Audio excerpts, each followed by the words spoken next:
2020 was a watershed year for Israel's relations with its Arab neighbors. In that year, 4 Arab nations, the United Arab Emirates, Bahrain, Sudan, and Morocco, normalized relations with Israel after decades of boycotting Israel diplomatically. These ties became known as the Abraham Accords, named after the biblical figure who was claimed by both religions, fathers of a Jewish Isaac and ultimately a Muslim Ishmael. Broader forces brought these countries together, ranging from the enmity these Arab states faced with Iran and the need to assert stability of pro-Western governments at a time that questions arise about Washington's long-term commitment to the Middle East. Others view Israeli technology as helpful to their own societal needs. In other words, some Arab leaders see Israel as a part of a solution and are not encumbered by the enmity of the past. What would it take to deepen and broaden these relationships? How does the Palestinian issue play into this as the Middle East undergoes change? What can the U.S. do to strengthen the Abraham Accords? Hello, and welcome to Decision Points. This season, we are exploring a series of policy dilemmas facing Israel, tough calls that require courageous leadership and creative thinking. My name is David Markowski, the Ziegler Distinguished Fellow and Director of the Koret Project on Arab-Israel Relations at the Washington Institute, and I'm excited to go on this journey examining Israel's tough policy decisions with you.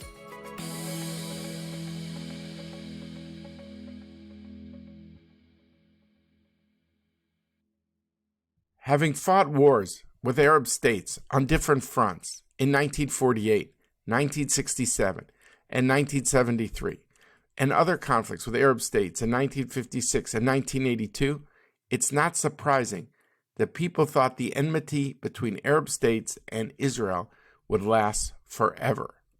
In 1967, following what became known as the Six-Day War, the Arab League issued its Khartoum Declaration. No negotiations with Israel, no recognition of Israel, no peace with Israel. This became known as the 3 No's. Yet now Sudan, that hosted that very 1967 conference, is now normalizing ties with Israel. By the late 1970s, the sands of the Middle East had shifted as Egypt sought to rid itself of Soviet influence and move into the American sphere. Realizing that peace with Israel would help accomplish this goal, Egyptian President Anwar Sadat announced his intention to pursue peace, quote, even to Jerusalem, end quote. Sadat was invited to speak at Israel's parliament, the Knesset, in Jerusalem, and in historic fashion became the first Arab head of state to do so. And so to a turning point in the Middle East. Sadat's presidential jet arrives, saluted by Israeli flags. As the Jewish nation watched on television, the same pictures were relayed by satellite to viewers all over the world. In 1979, Israel and Egypt signed the Camp David Accords, in which Egypt recognized Israel in exchange for the Sinai Peninsula, which Israel had conquered in 1967. To achieve an agreement which will make it possible to continue our negotiations with a view to establishing a just and lasting peace in the Middle East and bring an end to war and bloodshed. The next country to normalize relations with Israel was Jordan in 1994. When the agreement was reached, Israel had been in a state of war with Jordan for almost a half a century. It took a subsequent 26 years for Israel to normalize relations with another Arab state. What Egypt and Jordan had in common with each other, as old normalizers, if you will, is that these agreements were about peace between governments. They focused on security. What is striking about these treaties is how they dealt with maps between countries that fought each other on the battlefield. Moreover, it is striking that the vanguard of the peaceful relations between Egypt, Jordan, and Israel are precisely the very militaries that fought each other in the past. But now they're working together against ISIS and other destabilizing forces in the Middle East. What the new normalizers with Israel have in common is that none of them faced Israel on the battlefield. Yet they consistently voted against Israel at the UN, and they favored the Arab economic boycott for decades. However, the fact that they never fought each other has enabled them to put their normalization agreements in the context of economic cooperation in a future-oriented peace between peoples, not just between governments like with Egypt and Jordan, amid a fortunate alignment of interest. Particularly the UAE and Bahrain saw in Israel an ally against their common enemy, Iran. Both sides saw huge economic opportunities for joint projects in finance and high tech. 140,000 Israelis visited Dubai even during the COVID pandemic, amid belief that the potential of tourism is high, just as Israel announced direct flights to Morocco in the summer of 2021. The cooperation is not just limited to tourism. Morocco and Israel agreed to a cybersecurity agreement in the summer of 2021. UAE Crown Prince Mohammed bin Zayed signaled a desire to invest $10 billion in Israeli high-tech. Emiratis and Israelis are also negotiating deals when it comes to artificial intelligence. The Saudis were not one of the countries that normalized, but they made some key moves that made it possible. Bahraini officials privately say that it was high-level Saudis that gave the green light to Bahrain to normalize relations with Israel. They also approved overflights, so Emirati and Israeli flights to each other would take a fraction of the time that they would take if they needed to fly all the way around the kingdom. A Saudi spokesman made clear that the countries who normalized ties with Israel acted out of honorable motives, even if Riyadh was not one of the normalizers itself. The essence of the four deals were negotiated by the Trump and Netanyahu governments, yet each deal was possible because the Arab states won some dramatic bilateral concessions from Washington, including advanced aircraft like the F-35 for the Emirates or the coveted Western Sahara for Morocco. Moreover, the Netanyahu government made a key concession of holding off on West Bank annexation for many years to come. The Palestinian issue remains a complication. It's very important to say that none of the four Arab countries rescinded their own signature as a result of the May 2021 clash with Gaza, demonstrating the resilience of these agreements. At the same time, clashes with Israeli forces at the Temple Mount / Haram al-Sharif touched a chord with Muslim people across the Middle East that governments could not ignore. It is a reminder of the huge religious resonance of a very sensitive issue that could complicate these ties in the future.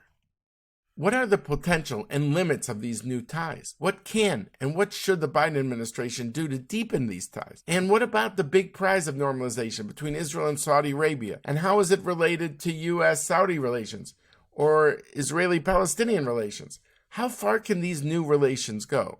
To answer these questions, we are excited to be joined by three Middle East experts: Ebtissam El-Ketbe in Abu Dhabi, Amos Yadlin outside of Jerusalem, and Tom Friedman in Washington. Ebtissam El-Ketbe is a founder and president of the Emirates Policy Center and the first Arab woman to head a think tank. Additionally, she's a professor of political science at the United Arab Emirates University and a member of the Consultative Commission of the Gulf Cooperation Council. Amos Yadlin served as the head of the Institute for National Security Studies, INSS, at Tel Aviv University. Amos served in the Israel Defense Forces for 40 years. 8 of which he was a member of the IDF General Staff. From 2006 to 2010, General Yadlin served as the IDF's Chief of Military Intelligence. Thomas Friedman is an internationally renowned author, reporter, and foreign affairs columnist for the New York Times. He's a recipient of 3 Pulitzer Prizes, 2 for international reporting from the Middle East, and a 3rd for his columns written about 9/11. He's the author of 7 New York Times bestsellers. I want to thank all 3 of you for joining us today. Thank you, David. Great to be with you. Thank you, David, for having me. It's a pleasure, David, to be with you, with Tom and Ebtissam, all of you. 3 good friends and distinguished experts on the Middle East. Tom, why don't I start with you? How much do the Abraham Accords change the Middle East now? I'd say a couple things. One is the reason I supported the Abraham Accords unabashedly and enthusiastically is first because the more the Middle East looks and behaves and operates like the European Union, and the less it operates and looks like the Syrian civil war, I think that's a good thing, number one. Number two, I think that to the extent that the Arab Gulf states can be a bridge between Israelis and Palestinians to help forge a solution, whatever that solution is, I think there'll be a net positive. Their basic impulses are good, and I think that will be a net positive.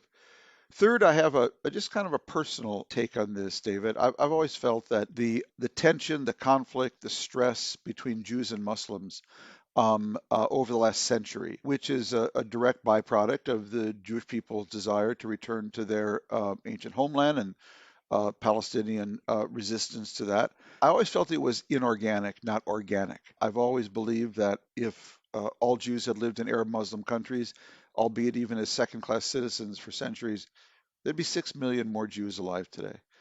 And I see in the Abraham Accords, especially coming from Morocco, UAE, the possibility to begin reversing something that I believe is inorganic, this tension between Muslims and Jews, and restore it to some balance. I do believe it will still require some kind of resolution of the Palestinian conflict. I think it's naive and wrong to think that it can be done without that. It's too deeply embedded in the culture, philosophy, and history of the region and identity of the Arab Muslim world. But I do believe that the Abraham Accords, which have a different character than the Egypt-Israel peace and the Jordanian-Israel peace, have the possibility to begin to reverse that Arab-Muslim tension and take something that was inorganic and return it to its more organic state. Ebtissam, over to you in Abu Dhabi. How do you see the potential for enhancing regional cooperation of all sorts as a result of the Accords? How optimistic are you? First, I would say it is a game changer. I was always saying it is a game changer. It's different than that between Jordan and Egypt. It is, I would say, warm peace. It was opening the window. That's why we saw Bahrain, Sudan, Morocco join that. And Saudi was in the way. I think what happened in Sheikh Jarrah and Gaza war, this affected the normalization process. Okay, the Saudi, they step back. The whole Arab region also, because of the Gaza war and what happened, we're under the pressure of the public opinion. Now, this does not mean that there is no future for normalization, but it takes two to dance the tango, David. There are spoilers from both sides, Palestinian side and the extremes in the Israeli, and those Hamas was the spoiler at that time. So if we can control that, there is a huge opportunities in the region, both Israeli and the Emirati. They are the basic pillars for the Abraham Accord, and they can take it further from there. Amos, sitting in Israel, what is your sense of the optimism about the importance of the Abraham Accords for the Middle East and the prospects for cooperation between Israelis and Arabs? No doubt that this is a game changer. It's an important move. The chance for a warm peace which is people to people, not only among leaders. Peace that contribute to the economy, to the society, to the future of both nations is very, very important. Second, we have a common enemy. And the enemy is more concerned when Israel and the Arabs are joining together. Last but not least, it's taking the veto from the Palestinians on the relations between Israel and the Arab countries. Not anymore the Palestinians will stop, by the way, according to the Arab Peace Initiative, any relation between Israel, any normalization between Israel and the Arabs. After saying that, I'm still thinking that we have to honor and to give all the credit to people who have done it 40 years ago and 25 years ago. President Sadat, he really changed the Middle East. He started the peace with Israel instead of wars. And King Hussein have done it 25 years ago. But they haven't bring the people on board. And this is what the Abrahamic Accord is doing. Amos, I'm glad you agree that there's a distinction between peace between governments and peace between people. Even if you look at the treaties, you'll see how much of it is about the old chapter of Arabs and Israelis and the wars, the lines, the restricted zones, where the military can and can't go. All of this is absent in the Abraham Accords because they don't share a border. They never fought each other, and therefore it could be much more about a new chapter, a peace between peoples. I sometimes think, and Tom, I would love to hear your thoughts on this, that if Shimon Peres was alive today, that this was very much the peace he would have envisioned, a peace between peoples. Shimon Peres, of course, for our listeners, was Israel's leading statesman. The agreements with Egypt and Jordan are strategic agreements, which I don't diminish for an iota. Because of these agreements, there have been no interstate wars. But I see peace between peoples as a different phenomena, where there could be economic and technological cooperation. I don't know if you feel this is a fair distinction, Tom. Well, I think it's a fair distinction. It's a very important distinction, and it comes at a very important time. You know, before we began our little podcast here, Amos was saying that he couldn't turn off the air conditioning in his house because it's 100 degrees. We're on the verge of a whole set of problems, David, in the world at large and in the Middle East in particular, that only have ecosystem solutions. There is no unilateral solution. Climate change is one, but also poverty and state collapse is another. Israel is surrounded now by states that are collapsing. Lebanon, in a country I know and really love dearly. Yemen, Libya, Syria, Iraq. These countries are literally falling apart. I believe we're on the verge of an epidemic of state collapse. And therefore, the zones of order and the nations of order, and the UAE, Bahrain, Morocco are certainly among them, the most important, need to be collaborating to produce order in the region. So to me, the Abraham Accords not only came about at exactly the right time, but I don't think it's an accident that they came about at this time, that it's the forces of order that are producing this. It's a lot about Iran, but it's not only about Iran. Ebtissam, I'm going to ask you a bit of a sensitive question. The Emirates is right there. Across from the Straits of Hormuz is Iran. And we've gotten signals that the Emiratis don't like to hear the terms publicly that the Accords are uniting countries against Iran. Do you feel there's a kind of Emirati-Iranian understanding that goes like this? If you Emiratis want to normalize with Israel, that's up to you. That's not our business. But Iran is concerned if there's a security dimension to this. I think that was the first conference we had it on the Abraham Accord with INSS. And at that time, the Iranian, I said, felt sorry that they missed this chance to bring the Arabs to them, and they let them go to Israel. In their inner circle, they are discussing, we missed the opportunity. We let the Arab and the Gulfists go to the Israeli. When it's for their interest, they will cooperate with the Israeli, okay?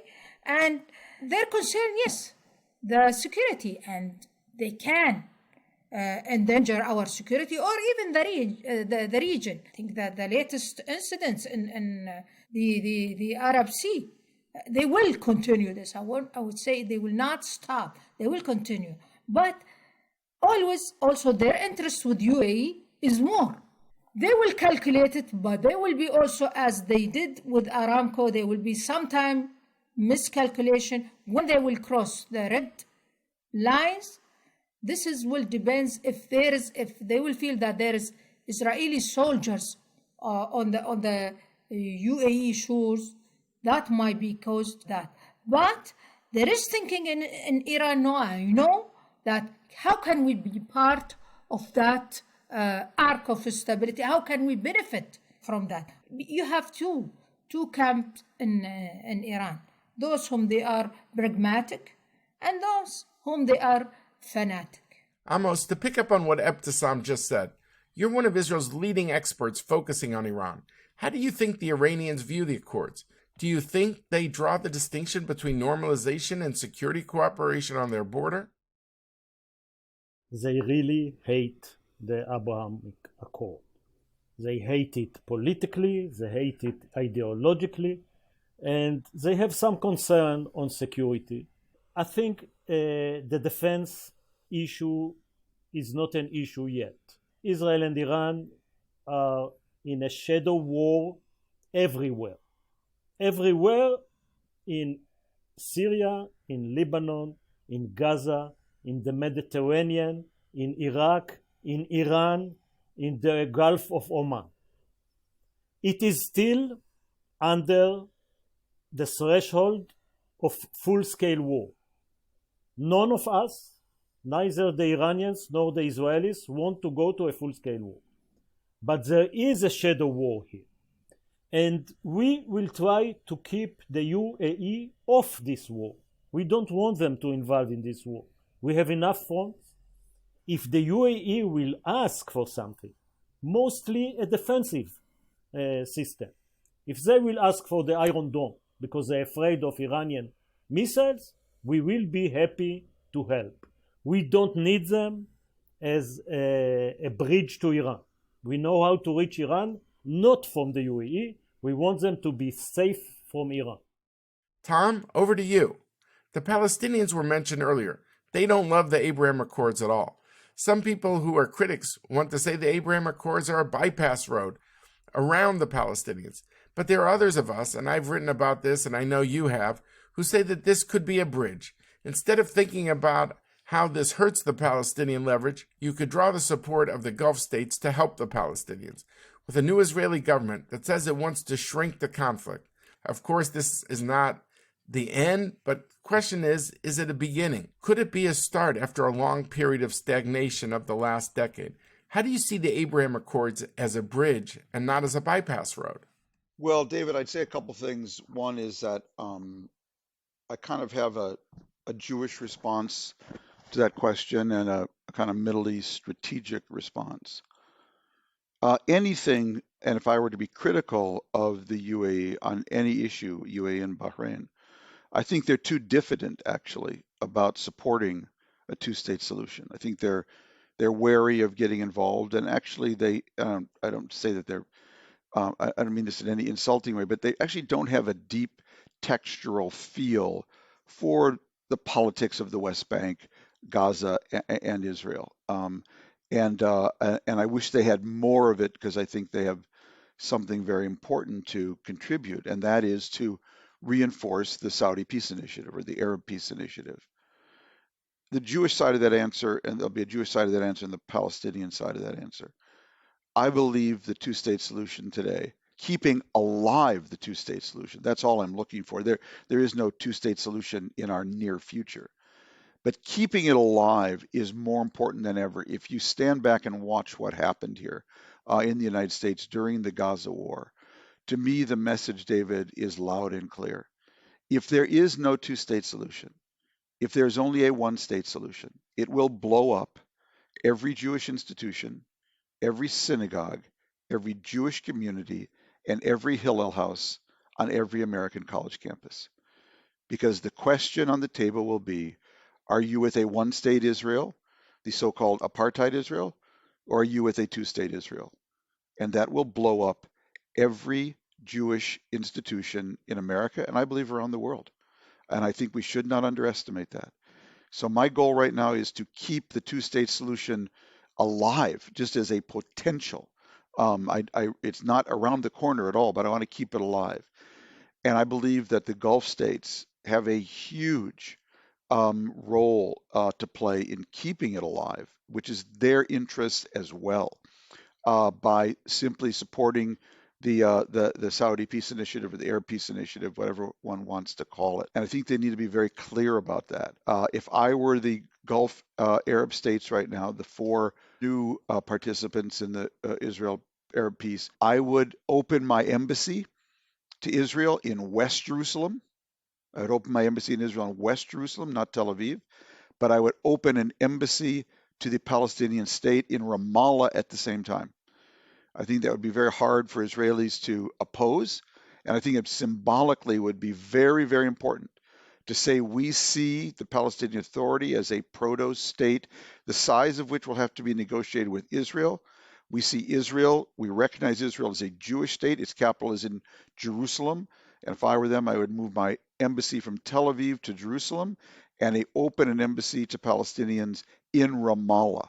And I think that is one of the greatest things they could contribute right now to restore, reinforce, and preserve the possibility of a two-state solution. At the same time, I'm hoping, I'm praying that this frail Israeli government, and it is frail, and I realize it cannot do much, but if it can do nothing other then improve the lives of Palestinians, make real, put meat on the bone of Naftali Bennett's ideas about real autonomy, and at the same time preserve and maybe initiate some process of unilateral Israeli separation, because Israel has agency, and I think that's been lost and forgotten in the last 12 years of Bibi Netanyahu. Israel has agency to begin a process of separation, and Amos has written about this, and INSS has written about this. Right now, I have one priority, David: preserve the two-state solution, and anything that Israel, INSS, Ibtisam, the UAE, the Washington Institute, the United States government, the Arab governments can do to preserve the possibility of a two-state solution is my number one priority, because without it, it will be a disaster for Israel, the Middle East, and the Jewish people. Amos, how do you respond to what you just heard from Tom? I identified with part of it, but not with all of it. And I don't think this is the subject today. I do agree that the UAE is a leverage to move forward to the right direction. And even if I look at it from the government of Israel perspective, in the past, when Israel and Palestine were in a clash, first intifada, second intifada, immediately we paid a price in our relation with Egypt and Jordan. Today, it is not only 2 Arab countries, it's 6 Arab countries that we have to consider what we are going to lose in case of another intifada or another round in Gaza. I have to say that the UAE played an important role in the last Gaza mini war, and it's a test to the strong relation between both of us. They haven't called the ambassador. On the contrary, they sent it to Israel right after the 10 days of fighting. But they can really push both sides to renew the peace process, or what I call, and agree with Tom, to keep the two-state solution alive. This is the goal now. We cannot go all the way to permanent agreement, not with Abu Mazen on his way out, not with Hamas, a terror state on our border, but we should keep all the options open to a future generation and future leader. Okay. So now I just want to talk to you three about the Biden administration and what can it do to both deepen ties with existing normalizers and broaden the Abraham Accords with new countries. Most notably, everyone's been focused on Saudi Arabia. What do you think is realistic for the Biden administration? Tom, I'll start with you since you're in Washington. What do you think the administration can do and maybe also relate to the template of the Emiratis? Yes, they got annexation off the table from Israel for years, and they got F-35s, they got Reaper drones.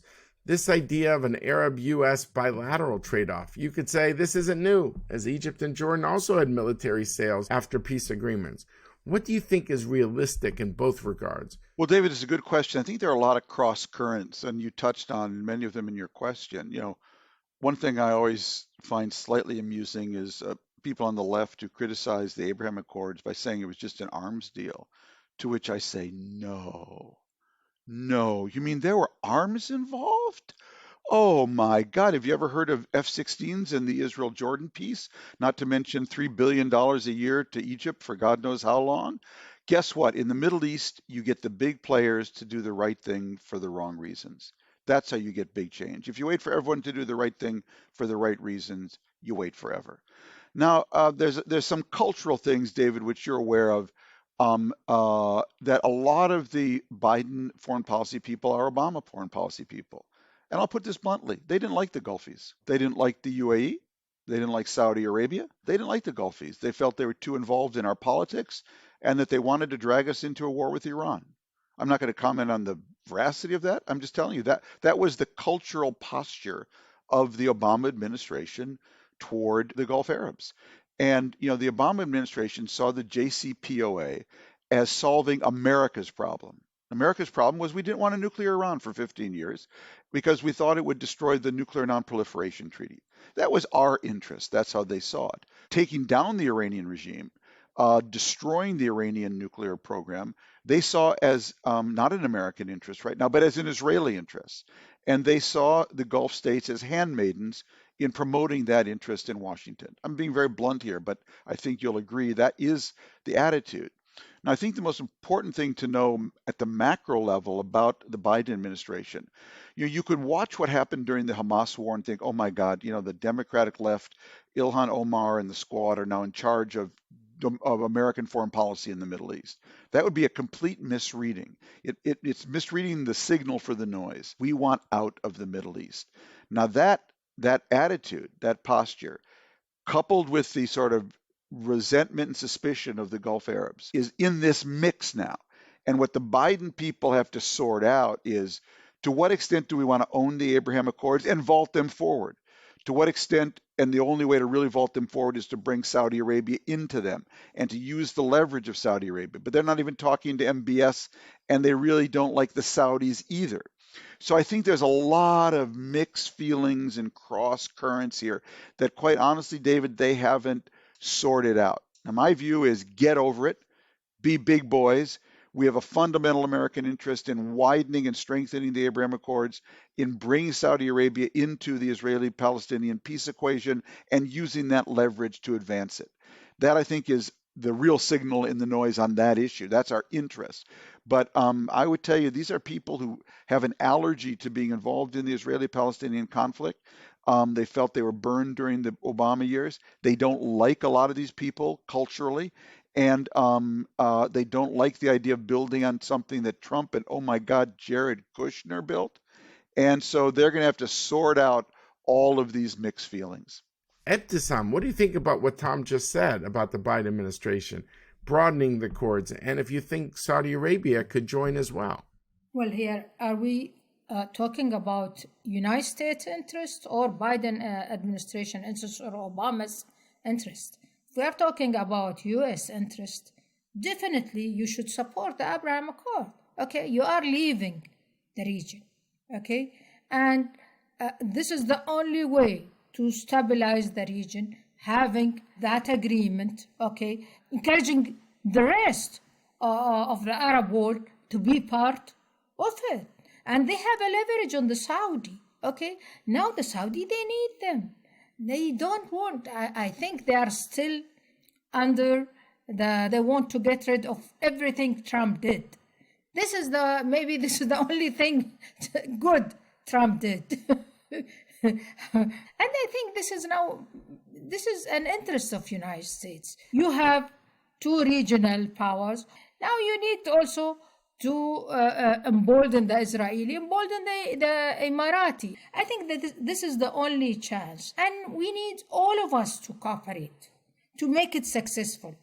And I want here also to mention something regarding the two-state solution. Okay, now the Saudi, they're saying that they are not joining the Abraham Accord because it did not mention the two-state solution. Okay, this is the only way, which I agree with Thomas. UAE hasn't a leverage in that because Israel also at that time they gave the leverage for the Qatari to deal with Hamas. The Palestinian Authority deals with Saudi, so there was no room for UAE, and the Palestinian Authority, they wants money. Okay, that money comes from Doha, either to Hamas or to Abbas. And they want to take their money and to deal with it with their own way, which UAE asking that we will build the schools, build the hospitals, we will take care of it. For Biden administration, this is a unique opportunities for them to fix the Middle East, And we know that the Iraq war, how the bad impact it left on the whole region in terms of letting Iran control the region from Iraq. This is if they want really, and I think maybe they are biased against the Gulfists and they are more leaning towards Iran because of JCPOA, or thinking that Iran, the regional power, they can depend on to and handle the region. Before I go to you, Amos, for the final word, I just want to be clear, Ebtisam, that I heard from you correctly. You said that America is leaving the Middle East. Is this a subtext for the Abraham Accords? That it's a hedge of a pro-American, moderate, pragmatic countries who want a region of order and prosperity that is a way hedging against complete American withdrawal or retrenchment or reduction of forces? Is this the conventional wisdom, in your view, in Abu Dhabi, Ebtisam? The only two countries and powers in the Middle East, whom they are wise and strategic allies, United States can delegate its responsibility, is Israel and UAE. Okay, no others. And I think if there is a thinking of that, dealing with Iran, and Iran can stop the Chinese expansion in the region, this is something, I think, a big mistake in the American thinking, if they think that by JCPOA, that they will bring stability in the region. They don't understand Iran, they don't understand the IRGC or the mullahs there. Amos, final word. You heard something very powerful from Ebtisam just now about looking at Israel and the UAE as these two countries that can make a difference as a moderating axis in the region. You heard from Tom a very big picture view of where the Biden administration is at. How do you see the administration? How can it deepen and broaden the accords? And how much is Saudi Arabia going to be part of that? Yeah, let's first go back to history. The most important processes between Israeli and Arabs were done without the Americans. 1977, Sadat and Begin haven't gone to Geneva. They went to Morocco and they found each other without the Americans. So was the Oslo process, without an Israeli and Palestinian delegation in Washington, but the real process was done without the Americans. So that gives us an opportunity maybe to think on doing a bilateral effort that not necessarily need the Biden administration. However, the Abrahamic Accord was done with highly American involvement. I called it a trio accord because the Americans put a lot of input into the process and into the result of the process. As they gave F-35 to the UAE, they gave Sudan financial benefits and they took them from the terror list. They gave Morocco legitimacy on Western Sahara. They were very much involved. And my recommendation to the Biden administration, when the 1 year of ABT, anything but one, they should reconsider. Because leaving and disengaging from the Middle East will not make the Middle East indifferent to the US. Maybe they are not interested in the Middle East, but the Middle East may be interested in them, as we saw on September 11. So I think what they can achieve is an alliance of the Arabs, the Israelis, taking Israel moved from EUCOM to CENTCOM. It's a huge opportunity to create CENTCOM as a Middle Eastern NATO. This is something that they have to consider vis-a-vis the Iranian threat. Because even if they will go back to the JCPOA, I hope they will not do the mistake of not acting against Iran subversion, terror, human rights violation all over the Middle East. I think the Saudis is a key.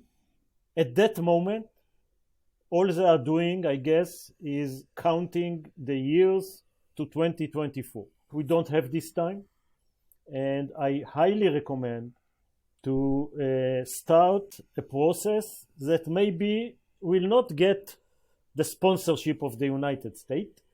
We can start again with issues that are more easy to digest. Saudi Arabia is attacked every week by Iranian missiles, cruise missiles, UAVs. I really don't understand why the Iron Dome, which produced together by Israel and the US, will not be stationed in Saudi Arabia to protect the people of Saudi Arabia from running to the shelter every now and then. And then create more trust on a legitimate defensive goals that can bring Israel and Saudi together. Last but not least, the Saudis are waiting to get more than what the UAE already got. The UAE was the force behind the cancellation of the annexation, which is very, very important to the Arab world, to the UAE, to the Saudis, but they want more. And the question is not what you ask me what realistic to accept from Biden, and I'm asking what realistic to accept from Bennett. Can he support Tom Friedman's desire for two-state solution and declare it in the Knesset? I'm not sure this is something he can deliver. So we have to be much more realistic on the fact that in Israel there is a government that agree almost on everything but the Israeli-Palestinian issue. This has been such a wide-ranging and fascinating conversation. We could do a podcast on every point you each raised. You have brought clarity to some of the big issues ahead, and I'm sure we're going to revisit them in the future. I want to thank each and all three of you for participating today in Decision Points. It was a pleasure. It was a pleasure. Thank you. Thank you, Dave. Thank you.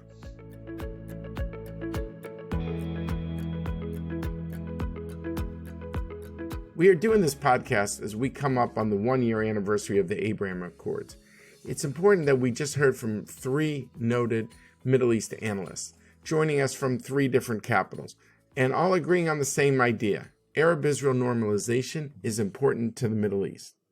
The motives for why it happened may be multiple, ranging from concern about Iran's role in the region, concern about America's retrenchment from the Middle East, and the need for security assistance at a time of uncertainty. But they all agreed on its significance. They all saw this as a game changer. Now the question is how to build upon this breakthrough. How do you both use the Abraham Accords to deepen existing ties among these countries and broaden them to other countries in the region? Such moves could simultaneously end Israeli-Palestinian stagnation by being a bridge, and they could send a signal that America's allies can join hands in the Middle East against destabilizing forces. Normalization between Israel and the Arab states, including among those who never fought each other on the battlefield and don't carry the baggage of the past, could send an important signal that peace is not just between governments, but it is between peoples who want to chart a better future for Arabs and Israelis alike. I want to thank all of our listeners from all over the world. I hope you join us for all of Season 3. Please go to your favorite podcast app to rate, review, and subscribe to Decision Points. And tell your friends. I also recently published a book co-authored with Ambassador Dennis Ross called Be Strong and of Good Courage: How Israel's Most Important Leaders Shaped Its Destiny. I want to thank all of those who made this podcast possible: our coordinator, Sheridan Cole, and our researcher, Alex Harris. I also want to thank Jeff Rubin, Scott Rogers, and Carolina Krauskopf of the Washington Institute. And finally, Richard Myron and Lindsay Riley, our production team at Earshot Strategies. Thank you all.